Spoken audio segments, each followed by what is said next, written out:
اچھا، ایک اور سوال ہے میزان ہی کے بارے سے کہ نماز میں بات نہ کرنے اور شائستہ و مناسب لباس پہننے کو نماز کے آداب کے تحت آپ نے بیان کیا ہے، جبکہ جو فقہاء ہیں وہ نماز میں بات کرنے اور سطر ظاہر ہونے کو مفسدات نماز میں شمار کرتے ہیں، تو یہ آداب کا خیال نہ رکھا جائے تو نتیجے کے لحاظ سے نماز مفسد ہو جاتی ہے۔ فقہاء اور آپ کے زاویے میں کیا کوئی فرق ہے؟ دیکھیے، میرا جو زاویہ ہے پورے دین کو بیان کرنے کا، وہ ان اصطلاحات میں بند نہیں کیا جا سکتا۔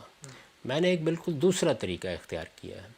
آپ اور لوگوں کو یہ بتائیں کہ یہ اللہ تعالیٰ کا بتایا ہوا طریقہ ہے، اللہ کے پیغمبر کا بتایا ہوا طریقہ ہے، نماز ان آداب کے ساتھ پڑھنی ہے، اس میں یہ چیزیں لازماً کرنی ہیں، یہ چیزیں وہ ہیں کہ جن کو اختیار کریں گے تو نماز میں حسن پیدا ہوگا۔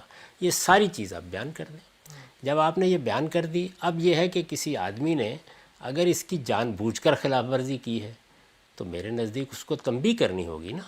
وہ آدمی جب ہمارے سامنے آئے گا تو اس کی صورتحال کے لحاظ سے کوئی عالم اس کو بتا دے گا کہ تمہیں یہ نہیں کرنا چاہیے تھا، جانتے بوجھتے کیا۔ اگر غلطی سے کسی سے کوئی بات ہو گئی ہے تو وہ خود متنبہ ہو جائے گا۔ اس کا مطلب یہ ہے کہ وہ جانتا تھا لیکن غلطی ہو گئی تو اس سے کہا جائے گا کہ یہ غلطی دوبارہ نہیں ہونی چاہیے، یا اس میں اگر ایسی غلطی ہے کہ تم صاحب کا سجدہ کر لو یا اللہ تعالیٰ سے استغفار کرو تو بس یہ کافی ہو جائے گا۔ تو میں اس کو اس فطری جگہ پر رکھتا ہوں۔ میرے نزدیک جس وقت آپ ایک فہرستیں بنا دیتے ہیں نماز جیسی چیز کی جو خدا کے ساتھ تعلق کا اظہار ہے، تو مجھے ذرا سروے کر کے بتائیے گا کتنے لوگوں کو وہ یاد ہوتی ہیں۔ یہ بے شمار لوگ جو نماز پڑھ رہے ہیں، مسجدوں میں جا رہے ہیں، ان سے پوچھیں کہ جو فقہاء نے نماز کے واجبات بیان کیے ذرا گنوا دیں، جو فرائض بیان کیے ذرا وہ بتا دیں۔ تو اس طرح کی جو چیزیں ہیں ان کو اس طرح قانون نہیں بنانا چاہیے۔ میرا زاویہ نظر اس میں بہت مختلف ہے، یعنی ہمیں ہر حال میں اس پر توجہ دلانی چاہیے کہ بہترین نماز، اچھی نماز یہ ہے، اور ہر مسلمان کو وہ اچھی نماز، وہ بہترین نماز پڑھنی ہے۔ یعنی اپنے طور پر نہ کسی لازمی چیز سے انحراف کرنا ہے، نہ فرائض کو چھوڑنا ہے، نہ اس کے آداب کے معاملے میں کوئی چیز کرنی ہے۔ کوئی غلطی ہو جائے گی، پوچھے گا آدمی آ کے، تو دین کا ہر عالم اس وقت یہ محسوس کر لیتا ہے کہ اس میں کیا بات اس کو بتانی ہے، وہ بتا دے گا۔ یہ بہت کافی ہے۔ یہ اصل میں وہ فطری طریقہ ہے جو صحابہ کرام نے اختیار کیا۔ جب آپ اس کو اس طرح سے قاعدوں میں ڈھال دیتے ہیں تو نہ لوگوں تک وہ بات پہنچتی ہے اور نہ ان کی نماز حقیقی نماز رہتی ہے۔ تو میرا اس معاملے میں رجحان یہ ذوقی ہے۔ میں نے اسی طرح اس کو اپنی کتاب میں بیان بھی کیا۔ اچھا ہم سے بھی جو ابھی آپ نے بات فرمائی، اس سے تو ایک بالکل ایک ڈفرینٹ اپروچ سامنے آتی ہے۔ میں پوچھنا آپ سے چاہتا ہوں، جب ہم مثلا فقہ کی کتابیں کھولتے ہیں تو اس میں تو یہاں تک بتایا گیا ہوتا ہے کہ اب جب کہا گیا ہے کہ آپ نے وضو کرنا ہے اور اس کے لیے پانی جو ہے وہ پاک ہونا چاہیے، تو یہ تو ایک فطری ضرورت پیدا ہوتی ہے نا، پاک پانی کیا ہوتا ہے، اس میں رقت و میلان کی بحث کی جائے، اس میں بتایا جائے مائی جاری کیا ہوتا ہے، اس کی چوڑائی لمبائی کیا ہے، اور اس میں مثلا اگر کوئی فاسد گر گیا ہے، چڑیا مر گئی ہے تو کتنے ڈول نکالے جائیں۔ تو یہ ساری بحثیں تو پھر انسانی علم آپ سے آپ پیدا کر لیتا ہے نا، یہ مفروضات تو پھر سامنے آ جاتے ہیں۔ کیا ضرورت؟ یعنی جس پانی کو لوگ استعمال کرنا اپنے لیے موضوع سمجھتے ہیں اسی سے ان کو وضو بھی کرنا چاہیے، اور جس پانی سے ان کو ویسے استعمال کرنے میں کراہت محسوس ہوتی ہے اس میں تیمم کر لینا چاہیے، یا اچھا پانی میسر کرنے کی کوشش کرنی چاہیے۔ اللہ تعالیٰ کے ساتھ اس تعلق کو آپ اس طرح قانون کے ضابطے میں کیوں باندھنا چاہتے ہیں جس طرح سے عام طور پر ریاست کے معاملات باندھے جاتے ہیں یا عدالتیں فیصلہ کرتی ہیں؟ اس میں بندے کے اندر یہ شعور پیدا کریں کہ اس نے پاکیزگی اختیار کرنی ہے، پاکیزہ رہنا ہے، وضو کرنا ہے تو یہ اللہ کے حضور میں پاکیزہ ہو کر حاضر ہونے کے آداب میں سے ہے۔ تو اس میں اگر مثال کے طور پر پانی ہے اور اس کی اپنی طبیعت آمادہ نہیں ہو رہی کہ اس میں ہاتھ ڈالے یا اس سے کلی کرے یا اسے اپنے منہ پر ڈالے، تو آپ کے کہہ دینے سے وہ یہ کام کر لے گا۔ اور اس کا بڑا انحصار کس چیز پر ہوتا ہے؟ آپ کی علف و عادت پر ہوتا ہے۔ آپ دیکھیے کہ میں چونکہ دیہات کا پس منظر رکھتا ہوں کہ وہاں پر جوہڑوں کے پانی کو لوگ ایسے کر کے اور ذرا جیسے نتھار لیتے تھے، یا بعض اوقات میں نے دیکھا کہ وہ اپنی تہمت کے پلو میں پانی ڈال کے، وہ پانی نیچے سے نتھر جاتا تھا جو، تو نیچے سے کوئی گلاس رکھ کے یا کوئی پیالہ رکھ کے اس کو پی لیتے تھے۔ اب آپ نہیں پئیں گے، تو اس میں بڑا فرق پڑتا ہے۔ ہر آدمی اپنی معاشرت کے لحاظ سے یہ فیصلہ کرے گا۔ پاکیزگی اور طہارت، اس کے لیے اللہ تعالیٰ نے انسان کی فطرت میں تعلیم رکھی ہے، اس کو اسی پر چھوڑ دینا چاہیے۔ اس کا اطلاق جب آپ اپنے خاص ماحول میں، خاص پس منظر میں کریں گے، ہر فقی کرے گا۔ اب ہم شہروں میں بہت زیادہ عادی ہو گئے ہیں کس طرح کا پانی پینا ہے، کس طرح کا پانی استعمال کرنا ہے، لیکن دیہات کی یہ صورت نہیں ہوتی. تو جہاں لوگ رہتے ہیں، جہاں بستے ہیں، جس طریقے سے وہ دیکھتے ہیں چیزوں کو، اسی طریقے سے وہ اللہ کے سامنے بھی جائیں گے. اس کو اس طرح قانون کے ضابطوں میں لانے کی میرے نزدیک کوئی ضرورت نہیں. لیکن ہم سب کہا ہی جاتا ہے کہ اب مثلا کوئی بندہ سوال لے کر آ گیا آپ کے پاس، تو آپ نے تو اس کو جواب دینا. مثلا میں 2 سوال آپ کے سامنے رکھتا ہوں.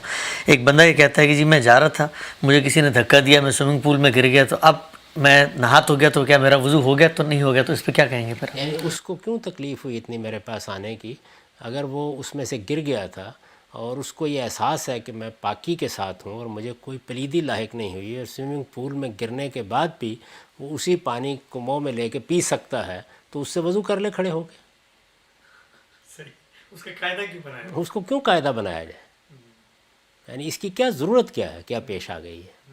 وہ سوئمنگ پول میں گر بھی گئے، وہ نہا بھی لیے، ظاہر ہے ان کے کپڑے بھی انہوں نے تبدیل کیے ہوں گے، اور وضو جو اللہ کے حضور میں حاضری کے لیے کرنا چاہیے بس اسی میں مشکل ہے. اس کے لیے وہ وہاں سے آئیں گے، اپنا تہمت انہوں نے کندھے پر ڈالا ہوگا، میرے پاس آ کے مسئلہ پوچھیں گے. یہ کیا چیز ہے؟ لوگوں کو بتانا چاہیے کہ وہ پروردگار کی بارگاہ میں جا رہے ہیں تو انہیں وضو کر کے نماز پڑھنی چاہیے، غسل کر کے جانا چاہیے.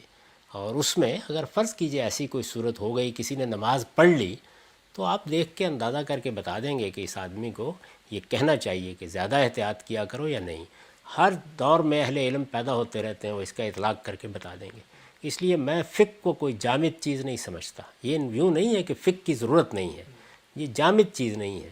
اللہ تعالیٰ ایسے اہل علم پیدا کرتا رہتا ہے جس سے لوگ رہنمائی لے کر خود یہ فیصلے کرتے رہتے ہیں. اس کو اسی فطری رفتار سے آگے بڑھتے رہنا چاہیے.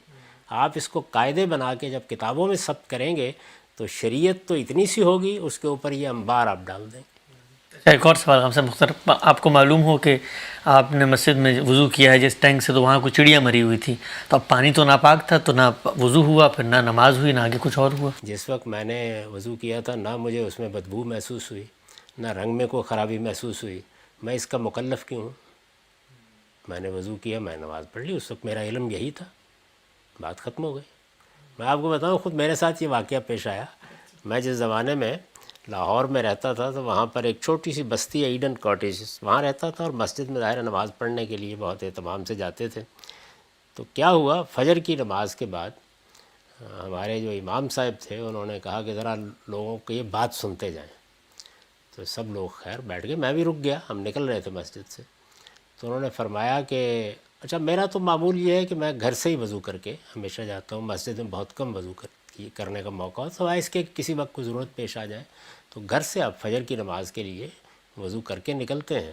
تو مجھے کبھی وہاں وضو کرنے کی ضرورت نہیں پیش آئی تھی. لیکن انہوں نے روک کر کہا کہ کل یہ معلوم ہوا ہے کہ کوئی چڑیا ہمارے ہاں پانی کے ٹینک میں گر گئی تھی، اور اندازہ یہ کیا گیا ہے کہ وہ 15 دن سے وہاں تھی، تو لوگ 15 دن کی اپنی نمازیں دہرا لیں. تو میں نے دیکھا کہ لوگ بڑے پریشان کھڑے ہوئے ہیں، ان کی سمجھ میں نہیں آ رہا کیا کرنا چاہیے. تو بعد میں نے ان کی خدمت میں عرض کیا کہ اس کی کیا ضرورت تھی؟ بھئی آپ کو اللہ تعالیٰ نے جو ذوق دیا ہے اس کے مطابق آپ یہاں پر اس پانی کی ٹونٹی میں کسی کو بدبو نہیں آئی، کسی کو کوئی خرابی نہیں محسوس ہوئی. تو جس طریقے اگر فرض کر لیجیے اس میں لوگوں نے پانی پی لیا ہوتا تو کیا کرتے؟ وہ نکالتے اس کو واپس. تو انہوں نے وضو کیا، نماز پڑھی، اللہ کے حضور میں حاضر ہوئے، اللہ تعالیٰ قبول فرمائے گا. اس طرح کے جو معاملات ہیں اس کا پھر نتیجہ یہ نکلتا ہے کہ 15 دن کی نمازیں دہرا لیجیے.